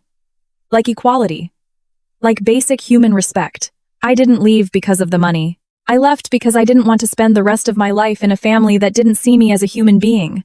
The person in the pictures is me. My name, my address. If you want to dox me, go ahead. But I'd like to remind everyone that the internet is not a lawless place. Slander, harassment, and doxing are illegal. I have saved all the evidence and will pursue legal action if necessary. Finally, thank you to everyone who is concerned about this matter. And to some people, I would just like to say, try to be a decent human being. I checked it one last time and clicked post. After the post went up, I didn't immediately close the page. I refreshed it a few times. At first, there were very few comments. People were probably shocked by the title and content. After a few minutes, the comments started pouring in. "Oh my God, he threw a rag in her face. Is he even human? If what she's saying is true, that guy is a real piece of work." She posted the police report. "It must be true. That picture of the rag is disgusting. What kind of people are they? $60,000. From her parents too. This girl's family isn't poor. Why did she marry into a family like that? Hello, haven't you ever heard of guys who are completely different before and after marriage?" Of course, there were still some doubters. There are two sides to every story. Who knows if she's just making it up? Yeah, there are so many stories that get debunked later. Why didn't she post the marriage certificate? Or the text messages? Just a few pictures. Who knows if they're staged? I was prepared for this. I logged into another backup account and replied to my own post. I have the marriage certificate, but it's a private document. As for the text messages, I have saved all of Mr. Miller's threatening messages and will provide them to the police if necessary. Also, I have a video of Mr. Miller's cousin Brenda causing a scene at my friend's apartment. If you'd like, I can post that as well. After this reply, the number of doubters dwindled. There's a video, post it, waiting for the tea. If this is true, that family is insane. I didn't post the video. That was my trump card. But I did post a screenshot of my text conversation with Leo, the one from the other night where he threatened to make it impossible for me to live in this town. With that screenshot, the tide turned completely. There's the proof. This guy really did threaten her. This is terrifying. Who would marry a guy like this? Run, girl, run, protect yourself. I support her divorce. Get out of that toxic family as fast as you can. The post quickly gained traction and was soon at the top of the group's feed, even surpassing Leo's post. Jess called again. "Mia, you're a genius. The whole group is trashing Leo now. And so many people have messaged me asking if you're my friend and saying they support you." "I expected as much," I said, closing the webpage. People sympathize with the underdog, but they sympathize even more with the underdog who has evidence. Leo must be losing his mind. He wanted to use public opinion to crush you, but he forgot that it's a double-edged sword. "So what's your plan now? Let him lose his mind," I said. "Jess, can you contact Mr. Chen? Ask him if we can sue Leo for slander. And all the doxing posts.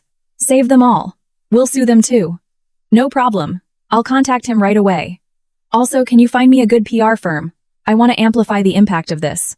"Amplify it, but haven't you already won? It's not enough," I said, walking to the window and looking at the bustling street below. "I want to completely and utterly destroy Leo and the Miller family's reputation. I want everyone to know that there's a price to pay for bullying a woman." Jess was silent for a few seconds, then she said, "Mia, you've changed." "Have I?" "You've become stronger." Jess laughed. "But I like it. I support you. Leave it to me. I have friends in the media. I'll make sure this is handled beautifully. Thank you." After hanging up, I opened my messaging app. As expected, Leo had sent me a message from yet another new number. "Mia, you bitch, you dared to make a post. You better delete it right now or I'll kill you." I replied, "Leo, every word you say will become evidence in court. I suggest you shut up and find a good lawyer. Think about how you're going to defend yourself against charges of slander and doxing. Who are you trying to scare? I'm telling you, I've already made some calls. Your post is going to disappear very soon." "Oh, really? I'll be waiting." I put down my phone and started organizing the evidence. All the screenshots, call recordings, social media posts, and videos. I backed them all up to the cloud and a USB drive. Then I called Mr. Chen. Mr. Chen, Leo has been slandering me online and doxing me. I want to sue him. What do I need to do? Do you have all the evidence? Yes. Texts, posts, videos, everything. Good. I'll draft a cease and desist letter and send it to him immediately. We'll demand that he delete all the false information and issue a public apology. If he refuses, we'll sue, Mr. Chen said. Also, doxing is an invasion of privacy. In severe cases, you can report it to the police. I suggest you do both. A two-pronged attack. Okay, I'll do as you advise. Miss Collins. You're stronger than I thought, Mr. Chen said suddenly. If I'm not strong, they'll eat me alive, I said with a bitter smile. You're doing the right thing. Some people will never learn to respect others until they're taught a lesson. Thank you, Mr. Chen. After hanging up, I sat in front of my computer, looking at the vicious comments, my heart calm. The anger was gone. The fear was gone. All that was left was a cold resolve. Leo, you want to play? I'll play. You want to use public opinion to destroy me? I'll use it to destroy you. You want to make it impossible for me to live in this town? I'll make it impossible for you to hold your head up in this town. Let's see who breaks first. Just then, my phone rang again. This time, it was my mom. Mia, where are you? Are you okay? My mom's voice was tearful. Leo's mom was just here making a scene. She said you're slandering their family and that we have to pay them back, otherwise, she said she'd hire someone to hurt you. My mom started crying. Mia, maybe we should just give them the money. To make them go away. Mom, I interrupted her. I can give them the money. But not because I'm afraid of them. And even if I do, they won't stop. With people like them, the more you give in, the more they'll take. Then what do we do? I'm so worried about you. Mom, listen to me, I said, my voice softening. I'm safe. Leo can't find me. You and Dad lock the doors. Don't open it for anyone. Just call the police. I've already hired a lawyer and filed a police report. Leo won't dare to do anything crazy. Really. Mom, trust me. I'm not going to take it anymore. If I give in once, there will be a second time, a third time. I'm going to make them understand that I'm not someone to be trifled with. My mom was silent for a long time. Then she said, Okay. I trust you. Your dad agrees. He said we're not giving in this time. We'll fight them. If we have to, we'll risk everything. Mom, we don't have to risk anything. We'll do this legally, I smiled. You and Dad just stay safe. That's the best support you can give me. As long as you're okay, we'll be fine. After comforting my mom, I stood up and looked in the mirror. The person in the mirror had bright, determined eyes. She was a world away from the naive, hopeful bride from a week ago. Maybe that was a good thing. Naivety can bring happiness, but strength ensures survival. From now on, I would live for myself. Leo, your good days are over, and mine are just beginning. On Monday morning, I didn't go to my new job. I went to the police station first. The officer who greeted me was the same one who had responded to the call at Jess's apartment. He was a bit surprised to see me.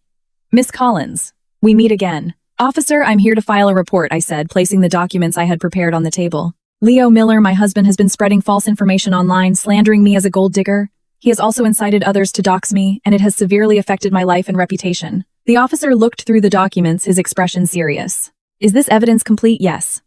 Social media posts, videos, threatening text messages, and screenshots of my personal information that was doxed. It's all here, I pointed to the USB drive. The original files are on here. I've also given a copy to my lawyer. And what would you like us to do? First, I want Leo to delete all the false information and issue a public apology. Second, I want him to be held legally accountable for doxing and invasion of privacy. Third, he and his family have repeatedly harassed me and my parents, which constitutes harassment. I want the police to issue a formal warning. If there are any more incidents, I want them to be charged accordingly. The officer nodded. We will open a case. However, online slander cases can be time-consuming to investigate, and they involve coordinating with different platforms, so it might not be quick. I understand. But the police getting involved is a statement in itself, I said. At least it will show Leo that I'm serious. Okay. I'll give you a case number. We will also contact Mr. Miller and ask him to come to the station. To give a statement, the officer looked at me. Miss Collins, it's not easy to handle all this on your own. If you need help, you can contact a local women's shelter or a community support group. Thank you, officer. I have a lawyer and the support of my family and friends. I can handle it. I left the police station and looked at the time. 9:30 a.m. I was going to be late for work. I texted Linda. Linda, I'm so sorry. I have an urgent matter to attend to this morning. I might be a little late. I will definitely be there this afternoon. Linda replied quickly, no problem. Take care of your personal matters first. Work can wait. Come in when you're ready. Thank you, Linda. I was relieved. My new boss's understanding made me feel much more at ease. I was about to call an Uber when my phone rang. It was Mr. Chen. Miss Collins, the cease and desist letter has been sent to Leo, both digital and physical copies. Also, I've contacted a few friends in the media. They're very interested in your story and would like to do an interview. Would you be open to that, I thought for a moment? Yes. But I have a few conditions. First, no showing my face and use a pseudonym. Second, don't reveal my parents' specific information or address. Third, we only talk about the facts. No drama, no sob stories. No problem. I'll send them your contact information. You can communicate with them directly. Okay? After hanging up, I got a friend request on my messaging app. The person introduced herself as a reporter from a local news outlet. Her name was Liu. Miss Collins, hello. Mr. Chen probably told you. We'd like to do a special report on your case, focusing on the issue of inequality in marriage and the protection of women's rights. I was wondering if you'd be available to talk. Yes, but I'm on my way to work now. How about during my lunch break? That works. You can pick the place. I'll come to you. How about the coffee shop downstairs from my office? At 1230. Great. See you then. I put away my phone and got in an Uber. On the way, I checked the local Facebook group. My post was now the top post with over 1,000,000 views and thousands of comments. And Leo's post had been deleted by the moderators for being unsubstantiated and slanderous. The local influencers who had shared his story had also quietly deleted their posts. Some had even issued apologies for sharing unverified information. The tide had completely turned. The comments were now almost all in support of me. Go girl, you're so brave. On the first day of marriage, that's insane. Good for you for leaving. This is what a modern woman should do. Don't take that kind of abuse. Marriage is not a business transaction, and it's certainly not slavery. Respect is the bare minimum. Someone dox that scumbag, let him be shamed. I read for a while, then closed the app and started to prepare for work. I arrived at the office at 1030. I walked in quietly. Linda was in a meeting with some colleagues. She saw me and nodded, signaling me to take a seat. After the meeting, Linda came over. How are things? Are they being handled? They're in progress. But it's on the right track now, I said. Linda, I'm so sorry for being late on my first day. Don't worry about it. It's an exceptional circumstance. I understand, Linda patted my shoulder. I saw the post. You did the right thing. It's good to get out of a family like that early. I was a bit surprised. You saw it. It's the talk of the town. It's hard to miss, Linda smiled. But I admire the way you handled it. No crying, no drama, just facts and evidence. Go get to work. No one here is going to look down on you for getting a divorce. Thank you, Linda. Go on. Your desk is over there. The computer is all set up. Just get familiar with things today. No rush to start working. Okay. My desk was by the window with a great view. I turned on my computer and logged in. There were already a few welcome emails in my inbox. My colleagues were friendly. They knew I was new and came over to say hello. No one asked me why I was getting a divorce. No one looked at me strangely. It was a good place. At 1230, I went downstairs to the coffee shop. The reporter, Miss Liu, was already there. She was a woman in her 30s wearing glasses and looked very professional. Miss Collins, hello, she said, handing me a business card. Hello, Miss Liu. We ordered coffee and Miss Liu turned on her recorder. Shall we begin? Can you start by telling me what happened? I told her the whole story. From the wedding to leaving, from the negotiation to the online drama. I didn't add any embellishments, just stated the facts. Miss Liu listened attentively, occasionally asking for more details. So you decided to get a divorce not just because of the rag but because of the attitude, the way they didn't see you as a person. Yes, I nodded. A dirty rag can be washed, but that kind of humiliation, that kind of disrespect, you can't wash that away. If I had tolerated it that day, there would have been a second rag, a third. And maybe not just rags. Do you think this is a common phenomenon? I don't know if it's common. But I know that if a woman can't get the most basic respect in a marriage, then that marriage has no reason to exist. I looked at Miss Liu.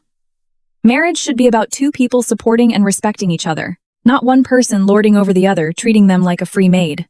Well said, Miss Liu said, closing her notebook. Miss Collins, your story is very representative. Many women face unequal treatment in their marriages, but for various reasons they choose to endure it. Your courage might give them some inspiration.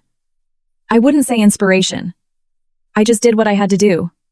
I paused. But I want to tell all women, no matter what, never give up your dignity and your boundaries. Marriage is important, but you are more important. The interview was over. Miss Liu said the report would be published the next day. She would protect my privacy and use a pseudonym. I went back to the office and continued to work. My task for the afternoon was to design a brand logo. I quickly got into the zone, temporarily pushing all the drama out of my mind. Just before the end of the day, Mr. Chen called again. Miss Collins, there's been a development from Leo's side. What is it? He has agreed to the divorce and the return of $10,000. But he wants you to delete all your posts and issue a public apology saying that what you wrote was just out of anger and not true. I laughed. He's dreaming. I thought so too. So I rejected his offer on your behalf. I insisted on our original terms. A divorce and the return of $10,000. No other conditions. As for the posts, he started it. If anyone is deleting and apologizing, it should be him. Did he agree? He hasn't replied. But the police contacted him this afternoon and asked him to come to the station to give a statement. He should be more subdued now. Okay. Thank you, Mr. Chen. One more thing I need to remind you of, Mr. Chen's tone turned serious. Leo might not give up so easily. A guy like him losing face and money, he might do something desperate. Be careful for the next few days. Try not to be alone. I understand. I've already asked my brother to drive me to and from work. Good. Stay in touch. I hung up, packed my things, and left. Mark's car was already waiting downstairs. Thanks for this, Mark, I said, getting in. Don't mention it, Mark started the car. How was your day? Did that bastard Leo cause any more trouble? He tried, but he was shut down. I briefly told him about the day's events. Mark snorted. Serves him right. But Mia, you still need to be careful. I heard from a friend that Leo has been asking around about where you work. He might try to confront you. Let him, I said, looking out the window. My office has security. The building has cameras. If he shows up, I'll just call the police. Okay. As long as you're prepared, Mark paused. Oh, and Mom wanted me to ask if you're coming home for dinner. She made lasagna. I thought for a moment. Yes. I haven't seen Mom and Dad in a while. All right then. Home it is. When we got home, the lasagna was just coming out of the oven. My mom was in the kitchen making a salad. My dad was in the living room watching the news. When they saw me, they both came over. Mia, are you okay? Has Leo bothered you? My mom asked, holding my hand and looking me up and down. I'm fine, Mom. I'm great, I smiled. I started my new job today. The company is really nice. That's good, that's good. My mom's eyes were red, but she was holding back tears. This whole thing. A perfectly good wedding turning into this. Mom, don't cry. This isn't a bad thing. It's a good thing I hugged her. It's better to find out now than 10 or 20 years from now when there are kids involved. It would be much harder to leave then. You have a point, my mom wiped her eyes. But still. That family. It's good to get out early. But I feel so bad for you. A good girl like you, now you're divorced. What's wrong with being divorced? My dad interjected. It's better than being in a toxic marriage. My daughter is so amazing she won't have any trouble finding someone better. And if she doesn't, that's fine too. Dad will support you forever. I felt a lump in my throat. All right, let's eat, my mom said, bringing the lasagna to the table. Your favorite. With 3 cheeses. We sat around the table and ate. The atmosphere was warm and comforting. It was like being back home before the wedding. I was still my parents' cherished daughter. After dinner, I helped my mom with the dishes. As the water ran, my mom suddenly said, Mia, I've thought about it. From now on, whether you get married or not, I'm not going to pressure you. As long as you're happy, that's all that matters. Mom? Thank you. What for? You're my daughter. If I don't love you, who will? My mom said, drying her hands and turning to me. But Mia, I have to be honest with you. After all this, I've realized something. A woman has to rely on herself. You have a job, you have skills, you have your own money. That's what gives you a backbone. A man, no matter how good he is, you can't rely on him completely. I know. Good that you know, my mom patted my shoulder. Go talk to your dad. I'll finish up here. I went to the living room. My dad was watching the local news. They were reporting on a domestic dispute. A woman was crying, talking about her husband's abuse. Men these days, they're getting worse and worse, my dad shook his head. Then he looked at me. Mia, I used to think that a girl just had to find a good family to marry into and she'd be set for life. Now I realize I was wrong. A good life isn't something you find, it's something you build. If you can stand on your own 2 feet, you'll have a good life no matter where you are. You're right. So don't be scared. A divorce is not the end of the world. You still have me and your mom, you have your brother, you have your job, you have your friends. Life is long. The best is yet to come. At 9 p.m., Mark drove me back to my apartment. Before I got out, he handed me a small box. What's this pepper spray? Mark said. Keep it with you, just in case. If Leo tries anything, don't hesitate. Spray him. I took the box, a warmth spreading through my chest. Thanks, Mark. We're family. What for? Mark waved his hand. Go on up. Lock your door. Call me if you need anything. I can be here in 10 minutes. Okay. I went upstairs, opened the door, locked it behind me. I placed the pepper spray on my nightstand, then went to take a shower. The hot water washed over me, and I felt an unprecedented sense of relief. So much had happened today, the police station, the interview work, the negotiations. But I had gotten through it. And I had handled it well. After drying my hair, I sat on my bed and opened my phone. Miss. Liu had sent me a draft of the article for my approval. The headline was, "On the first day of my marriage, I was hit in the face with a dish rag, a young woman's choice to divorce." The content was objective and neutral, but between the lines there was an understanding and empathy for the plight of women. I replied, "It's good. You can publish it." Miss Liu, great. It will be out tomorrow. Also, our editor-in-chief would like to invite you to be on our radio show to talk about the issue of equality in modern marriage. Would you be interested? I thought for a moment. Yes. But I still want to protect my privacy. Miss Liu, of course. We can use a pseudonym, and we can disguise your voice. Okay.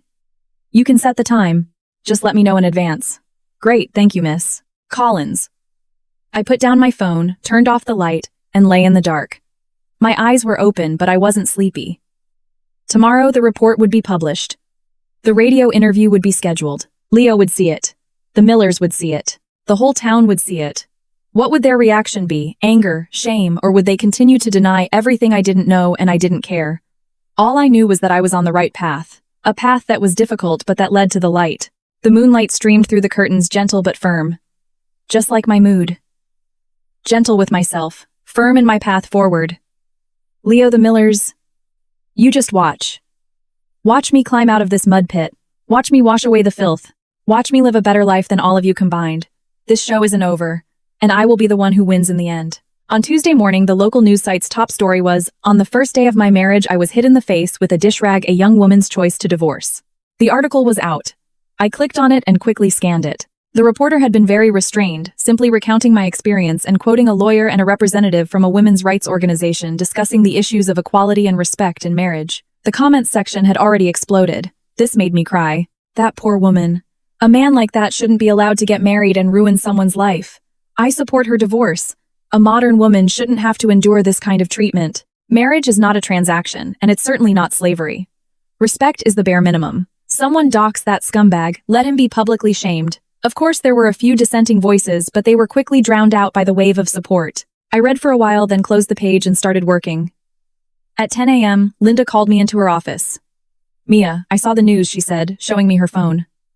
"Are you okay?" "I'm fine, Linda. The report was published with my consent. I wanted to tell my story to serve as a warning to other women in similar situations."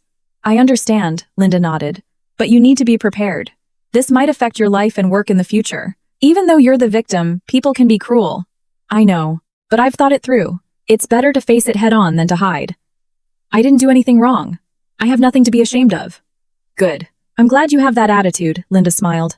"Actually, I really admire you. A lot of women in your situation would have just endured it. You dared to stand up for yourself, and you dared to make it public. That's very brave." "Thank you, Linda. By the way, the client meeting this afternoon, I want you to come with me," Linda said. "We have a new client who wants to rebrand. I think your style would be a perfect fit." "Okay." Back at my desk, I threw myself into my work. The client meeting was important, and I needed to be prepared. At lunchtime, Jess called, her voice full of excitement. "Mia, you're on the news. The whole town is talking about you. The Millers must be furious." "I expected as much," I smiled. "The more they lose their minds, the more it proves we did the right thing. And I heard that Leo's boss had a talk with him. They said his personal conduct was reflecting badly on the company. He might be Really? Absolutely. My friend's husband works in the same office." "Inside information," Jess said, lowering her voice. "And Karen, she went to the grocery store yesterday and a few old ladies were pointing and whispering at her. She was so angry she left without buying anything." "Serves them right," I said coldly. "They should have thought about the consequences when they were humiliating me." "Exactly. But Mia, you still need to be careful. A cornered dog will bite. Leo might do something crazy. I'll be careful." After hanging up, I continued to work. The client meeting in the afternoon went smoothly. The client loved my initial designs and agreed to a contract on the spot. Leaving the meeting room, Linda patted my shoulder. "Great job. This project is yours. Run with it. Thank you for the trust, Linda. When I left work, Mark was already there to pick me up. As soon as I got in the car, he said Leo went to see Mom and Dad. My heart tightened. What did he do? This afternoon while you were at work? He didn't cause a scene. He went to beg. He said he knew he was wrong and asked you to stop making things public, otherwise he'd lose his job. Mark sneered. He's scared now. Should have thought of that before. What did Mom and Dad say? They didn't let him in. They talked through the door. Mom said the divorce was your decision and they wouldn't interfere. But if he dared to harass you again, they'd call the police. But from the looks of it, Leo is really desperate, Mark said as he drove. He's under pressure at work, his friends and relatives are shunning him, and he's being trashed online. He's a social pariah now. He brought it on himself, I said, looking out the window. He should have thought of this when he was slandering me online. So what's your plan now? Has he signed the divorce papers? Not yet. Mr. Chen said he agreed to the divorce and the $10,000, but he wants me to delete the posts and apologize. I refused. Good for you, why should you apologize? He's the one who should be apologizing. I know. So, we're in a standoff. Let's see who breaks first. Mark dropped me off at my apartment building. Before I got out, he suddenly said, Mia, can I ask you something? Don't be mad. What is it? Are you still sad? I mean, you did love him once. I paused for a moment, then smiled. To be honest, Mark, it would be a lie to say I'm not sad. But I'm not sad about losing him. I'm sad that I was so blind. I'm sad that I gave my heart to a dog. But now that I think about it, it's a good thing. It's better to see a person's true colors in one short marriage than to waste a lifetime finding out. Mark looked at me, his expression complex. Mia, you've really grown up. I had to, I shrugged. Okay, Mark, I'm going up. Drive safe. Lock your door. Back in my apartment, I had just put down my bag when my phone rang. It was an unknown number, but this time it wasn't Leo. Hello, is this Mia Collins? This is she. Who's calling? I'm from the county's Women's Commission. My name is Wang. We saw the report about you and wanted to see if we could offer any assistance. I was touched. Thank you, Miss Wang. I'm doing okay for now. I have a lawyer and I'm going through the legal process. That's good. But if you need counseling or legal aid, we can provide that. Also, we would like to use your case for a public education campaign to raise awareness about the issue of equality in marriage. Would you be willing to participate? A public education campaign. We would protect your privacy, use a pseudonym. We just want to use your case to tell other women that when they face unequal treatment in marriage, they should be brave and say no, and learn to use the law to protect themselves. I thought for a moment. Yes. But I want to participate myself. With my own voice. You're willing to go public. Not my face. We can use a voice changer. But I want to tell my story myself. For the women who might be going through the same thing. That's wonderful, that's wonderful. Miss Wang was very excited. Then let's schedule a time to talk in detail. I'm free on the weekend. How about Saturday morning, at our office? Okay. After hanging up, I opened my laptop and started writing an outline for the campaign. There was so much I wanted to say. I wanted to tell the women who were silently enduring their marriages that tolerance does not earn respect. It only invites more abuse. I wanted to tell them that divorce is not scary. What's scary is wasting your entire life in a relationship that drains you. Halfway through, my phone rang again. It was Mr. Chen. Miss Collins, Leo has agreed to sign. What are the terms divorce and the return of $10,000? He's not asking you to delete the posts or apologize, but he has one request that after the divorce you refrain from giving any more media interviews or talking about this matter publicly. I laughed. Who does he think he is making demands of me? I rejected it on your behalf. I told him that the divorce is one matter and freedom of speech is another. As long as your statements are based on facts and do not constitute slander, he has no right to interfere. What did he say? He was silent. Then he said tomorrow at 9 a.m. at the county courthouse. Okay. Mr. Chen, will you be there with me? Of course. Also, I suggest you bring a friend, for safety. I'll bring my brother. Good. See you tomorrow. I hung up, leaned back in my chair, and let out a long breath. It was finally over. This farcical marriage, this 10-day war, it was finally coming to an end. After tomorrow, Leo and I would be strangers. The $10,000, I would consider it a lesson learned. A lesson to be more careful in judging character, to be more cautious about marriage. And a lesson for Leo respecting others is respecting yourself. I texted Jess tomorrow at 9 a.m. Courthouse. Divorce. Jess replied instantly, I'm coming with you. No need. My brother and Mr. Chen will be there. You should go to work. Work. This is your divorce. It's a huge deal. I have to be there. It's settled. I'll pick you up tomorrow. I looked at Jess's text, my heart full of warmth. At least I had friends who truly cared about me. At least I hadn't drowned in the Miller's swamp. I stood up and walked to the window. Night had fallen. The city was a sea of lights. Under each light there was a story. Some happy, some sad. My story had a terrible beginning, but the ending would be good. Because from now on I would be the one writing it. The story of an independent, strong and brave woman. My phone buzzed again. It was my mom. Mia, about the divorce tomorrow. Should I come with you? I replied. No need, Mom. Mark and Mr. Chen will be there. You and Dad just wait for me at home. Okay. Be careful. And come straight home after. I'll make you something good to eat. Okay. I put down my phone, took a hot shower, and went to bed early. Tomorrow would be a new day.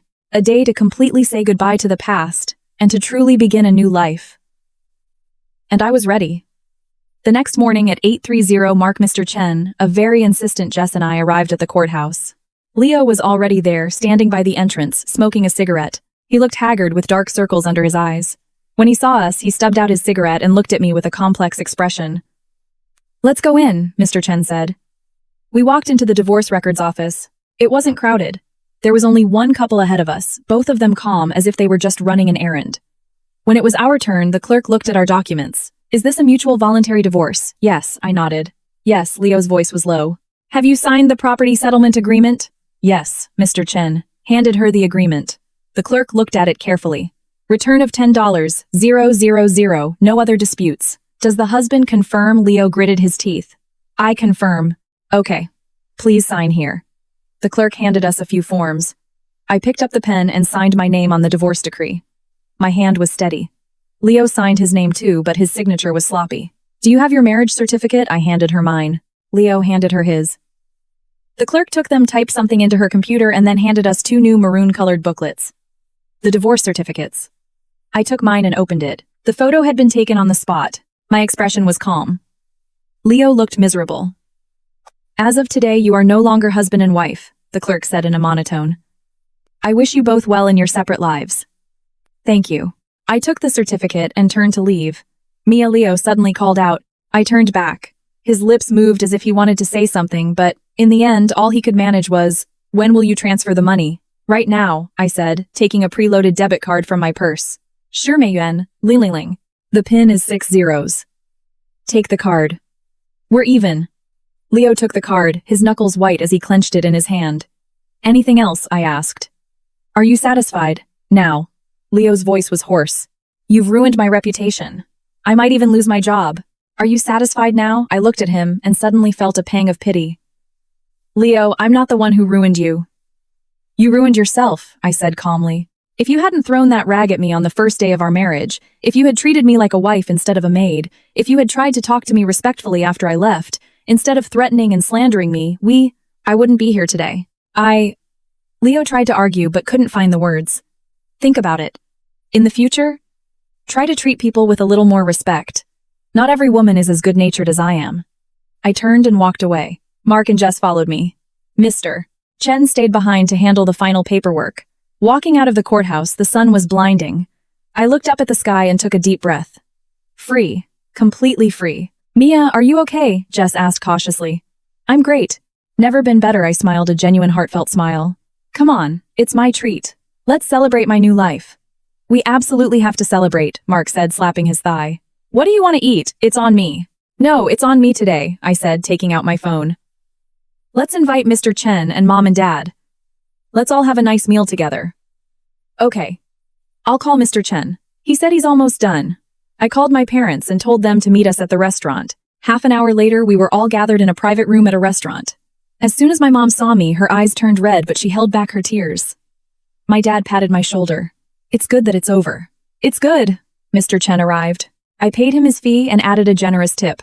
Mr. Chen, thank you for all your hard work. It was my pleasure, Mr. Chen said, not refusing the tip. Miss Collins, if you ever need anything in the future, don't hesitate to call. I wish you all the best. Thank you. The food arrived. I raised my glass. The first toast is to Mom and Dad. Thank you for always supporting me, for being my rock. The second is to Mr. Chen. Thank you for helping me protect my rights. The third is to my brother Mark. Thank you for protecting me. The fourth is to Jess. Thank you for taking me in and being my strategist. And the last one, I looked at everyone, my eyes welling up a little, is to myself, to my courage to leave, to my new beginning. Cheers. We all drank. The meal was lively. Everyone was laughing and talking as if a divorce was a happy occasion. And it was. Leaving the wrong person is always a cause for celebration. After the meal, Mr. Chen left. Mark drove our parents home. Jess and I took a walk along the river. The evening breeze was cool and refreshing. "So what's next?" Jess asked. "Work hard, live well," I said. "Oh, and the Women's Commission invited me to do a public education campaign." I agreed.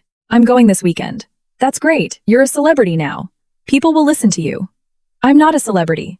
I'm just a normal person," I smiled. "But if my experience can help other women in difficult situations, then this divorce was worth it." "It definitely will," Jess said seriously. "Mia, you have no idea. So many of my friends saw the report and messaged me. They said they admired your courage. Some even said that they were in unhappy marriages but were afraid to leave, and that your story gave them the courage to think about it." "That's good," I said, looking at the lights on the other side of the river. "Divorce isn't scary. What's scary is not having the courage to leave. You can always earn more money, you can always find another job. But dignity and happiness, once you lose them, they're hard to get back." "Well said," Jess said, linking her arm through mine. "Mia, I know you'll meet someone who truly loves and respects you one day." "We'll see," I smiled. "Right now, I'm perfectly happy being single. I'm free. I don't have to answer to anyone, I don't have to wait on anyone. I earn my own money, I can go wherever I want. It's great." "True. Then let's be single and fabulous together." "Deal."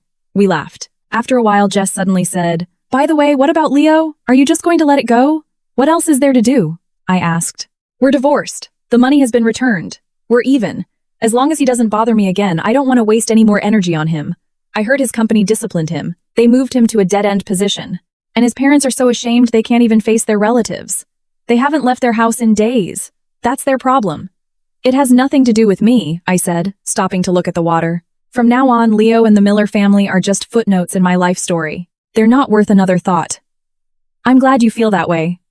Jess nodded. "Look forward. The best is yet to come." Back at my apartment, I took a shower, and then sat at my desk and opened my laptop. The divorce certificate was on the table. The maroon booklet, a symbol of a relationship's end. But I felt calm, even a little relieved. I could finally live my life for myself. I browsed my new company's website, looked at industry news, and started planning my career path. Then I opened a new document and started writing my speech for the public education campaign. "Hello, everyone. My name is Mia Collins. I am just a normal woman who recently got a divorce. I'm not here today to accuse anyone or to ask for sympathy. I just want to share my story and to tell all my fellow women in a marriage, your dignity and your boundaries are more important than anything else." I wrote with focus, every word from the heart. It was late when I finally finished. I stood up and walked to the window. The city was still brightly lit. Every light was a story. And my story. I had just turned the worst page. Now I was writing a new chapter. My phone lit up. It was a text from my mom. "Mia, are you asleep? I made some soup. I'll bring it to you tomorrow." I replied, "Mom, don't worry about it. I'll come home tomorrow and have some." "Okay, then I'll wait for you. Get some sleep. Don't stay up too late." "You too, Mom. Get some sleep." I put down my phone, turned off the light, and lay in bed. My eyes were open, but I wasn't sleepy. The last 10 days had been like a dream, a nightmare. But I had woken up. And just in time. Tomorrow the sun would rise again. And I would go on with my life. Go to work. Strive. Be happy. Leo, the Millers, all that drama. It was all in the past. From now on, Mia Collins's life would be directed by Mia Collins. At that thought, a smile spread across my face. It was good. It was really good. The moonlight streamed in through the window, a gentle, silent blessing. Good night, world. Good night, Mia. Tomorrow you will be even better.